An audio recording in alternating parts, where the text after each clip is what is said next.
नमस्कार, बेधड़क खबर देख रहे हैं आप। मैं हूं उत्कर्ष। आज के इस वीडियो में हम बात करने वाले हैं सरकारी बंगलों के बारे में। वे बंगले जिसमें सांसद रहा करते हैं। उन बंगलों में जो चुनाव जीत के नेता जाते थे वो रहते थे, लेकिन 2024 के चुनाव में जो नेता इस बार हार गए हैं उन्हें वो बंगला खाली करना होगा। इस मुद्दे पे हम बात करेंगे अपने सहयोगी शशांक से। तो चलिए बात करते हैं।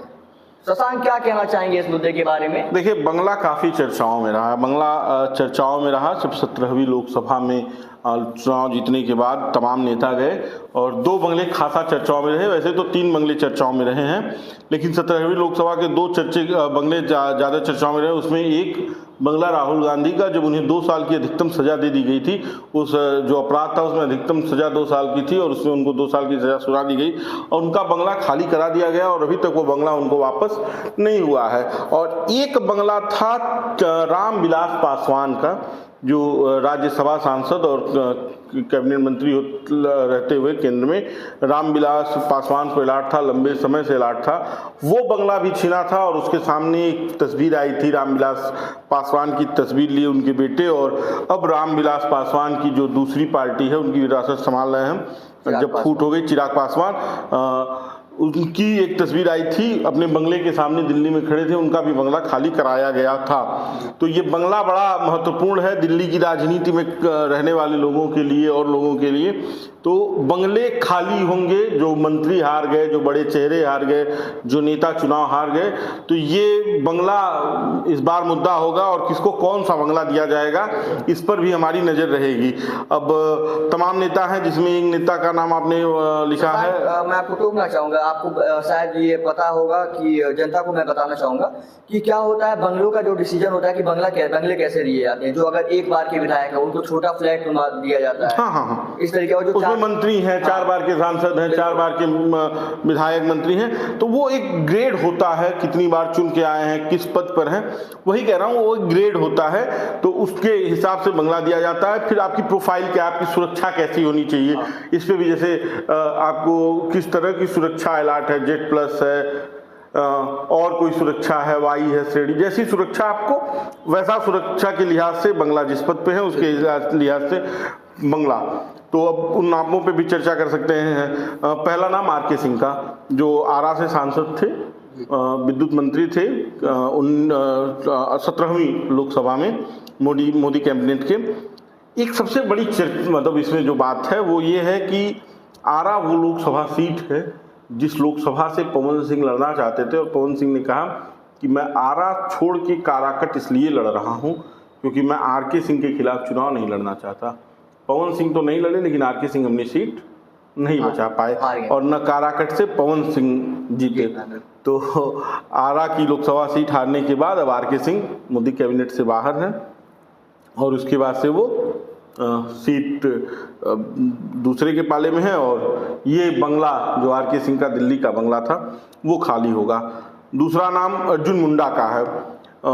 आदिवासी कल्याण मंत्री थे मोदी कैबिनेट में, वो भी चुनाव हार गए हैं। खूंटी झारखंड की एक सीट है, वहाँ से वो चुनाव लड़ते थे।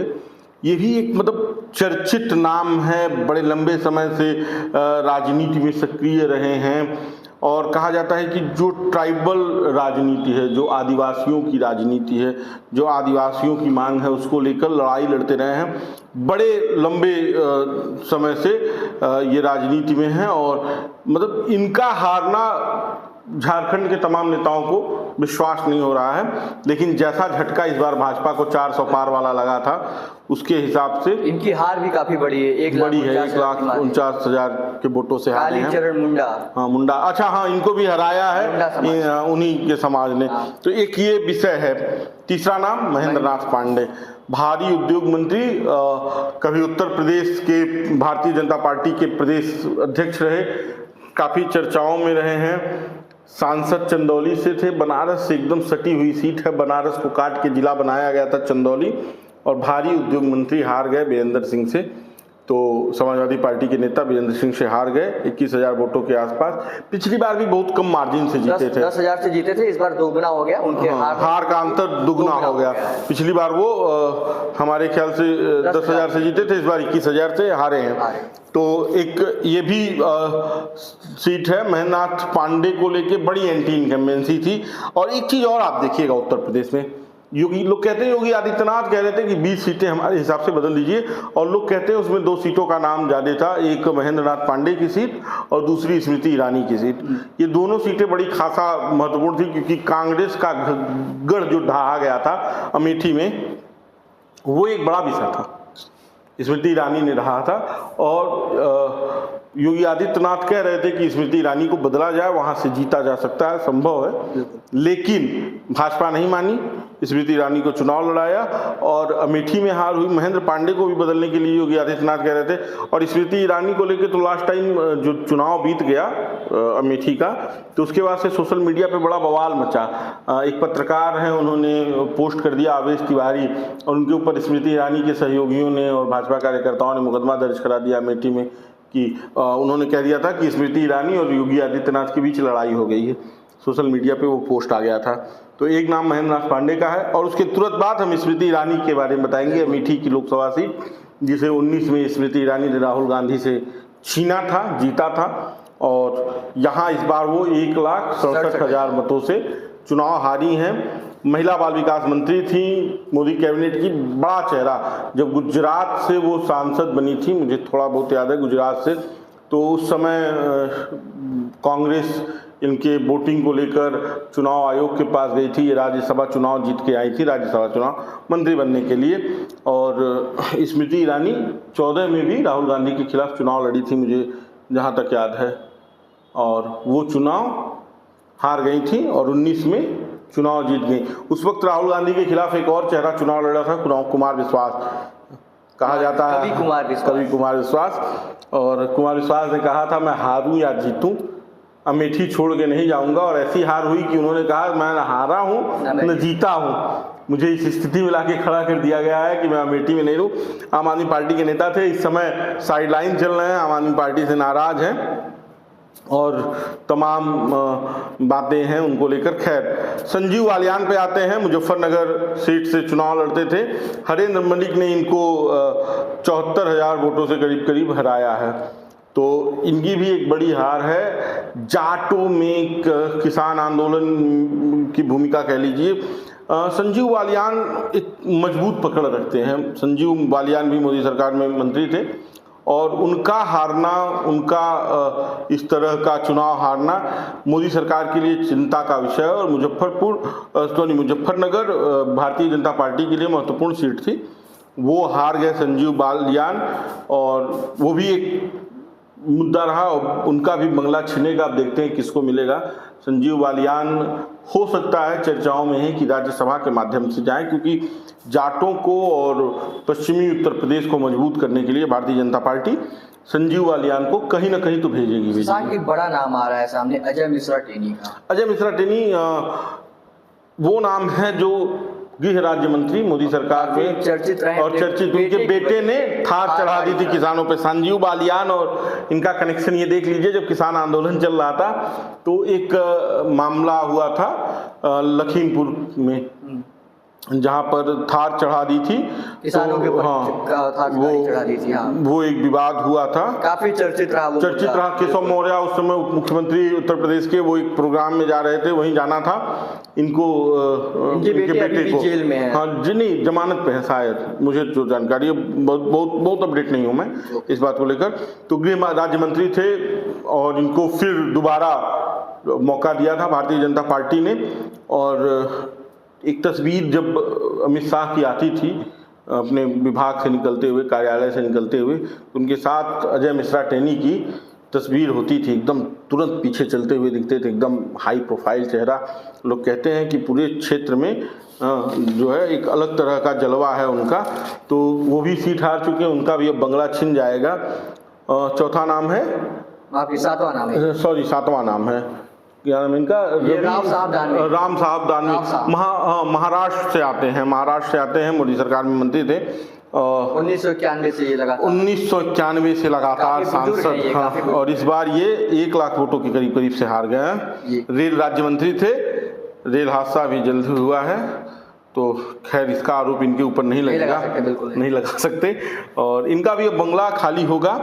8वां नाम है मोहनलालगंज से सांसद कौशल किशोर सिंह का। कौशल किशोर सिंह लखनऊ की बगल की सीट मोहनलालगंज सुरक्षित सीट से सांसद हैं, रहते थे, सांसद रहते थे। उत्तर प्रदेश की राजधानी है लखनऊ राजधानी का जो इलाका है, इनका इलाका मजबूत पकड़ उनकी वहां हुआ करती थी एक समय, अभी भी है। ये देखिए, चुनाव हारना जीतना एक अलग विषय है उत्कर्ष, ये जनता का मैंडेट है, किसके पक्ष में कब जाता है ये एक अलग विषय है। लेकिन मोहनलालगंज में कौशल किशोर की पकड़ का आप अंदाजा इस तरह से लगा सकते हैं कि सुरक्षित सीट अपनी जगह, सारी व्यवस्थाएं अपनी जगह, लेकिन कौशल किशोर अपने लोगों के बीच एक अलग पकड़ बना के रखते हैं। वो हर वर्ग, हर समुदाय, हर जात के बीच एक पकड़ बना के रखते हैं। चूंकि कौशल किशोर को मैं व्यक्तिगत थोड़ा बहुत जानता हूं जितना, उस हिसाब से मुझे लगता है कि ये चुनाव हारना बड़ा विषय उनके लिए नहीं है। लेकिन हाँ, चुनाव हारे हैं, मोदी कैबिनेट में मंत्री थे, और अब देखना ये है कि उनके लिए क्या किया जाता है। क्योंकि भारतीय जनता पार्टी इस बार उत्तर प्रदेश में जिस तरह का झटका खाई है, वो सबसे ज़्यादा जो अपनी पकड़ मजबूत करना चाहेगी वो दलितों में करना चाहेगी। और इसी को देखते हुए आप देखिए, गोरखपुर की एक सीट है बांसगांव सुरक्षित, जहाँ से सांसद है कमलेश पासवान, उन्हें सरकार में मंत्रिमंडल में शामिल किया गया है, राज्य मंत्री बनाया गया है योगी आदित्यनाथ के गढ़ में। जैसे हाँ, मैं एक जिक्र कर रहा था, मोदी 1.5 लाख वोटों से चुनाव जीते बनारस से, और बनारस की बगल की सीट चंदौली हार गए, गाजीपुर हार गए, मछली शहर हार गए। लेकिन गोरखपुर योगी आदित्यनाथ का गढ़, और योगी आदित्यनाथ ने अपने अगल बगल की सारी सीटें बचा ली, चाहे वो महाराजगंज रहा हो, चाहे वो कुशीनगर रहा हो, चाहे देवरिया रहा हो, चाहे बांसगांव रहा हो। तो उन्होंने एक सलेमपुर छोड़ दी, क्योंकि सलेमपुर का कुछ हिस्सा चला जाता है बलिया में, तो एक उसको छोड़ दीजिए, तो सारी सीटें उन्होंने बचा दी। अब कोई कहे आजम घोसी हार गए, घोसी से गोरखपुर का कोई कनेक्शन नहीं, वो अलग मंडल है। संत कबीर नगर हार गए तो वो अलग मंडल है। योगी आदित्यनाथ ने अपनी मजबूती बरकरार रखी, और अगर योगी आदित्यनाथ की बात भारतीय जनता पार्टी ने मानी होती तो हो सकता है उत्तर प्रदेश में भारतीय जनता पार्टी इससे मजबूत स्थिति में होती, इससे बेहतर स्थिति में होती।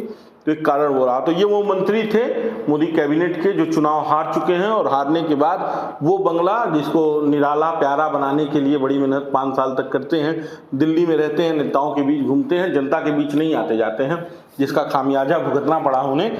और अब बंगला छिनेगा या रहेगा ये तो सरकार को तय करना है, क्योंकि मैंने बताया कि बंगले कई मापदंड पर उपलब्ध कराए जाते हैं, उसमें सुरक्षा है और सारी चीजें हैं, कितने बार के सांसद रहे हैं और सारी नहीं, उसमें सबसे बड़ा मुद्दा है सुरक्षा।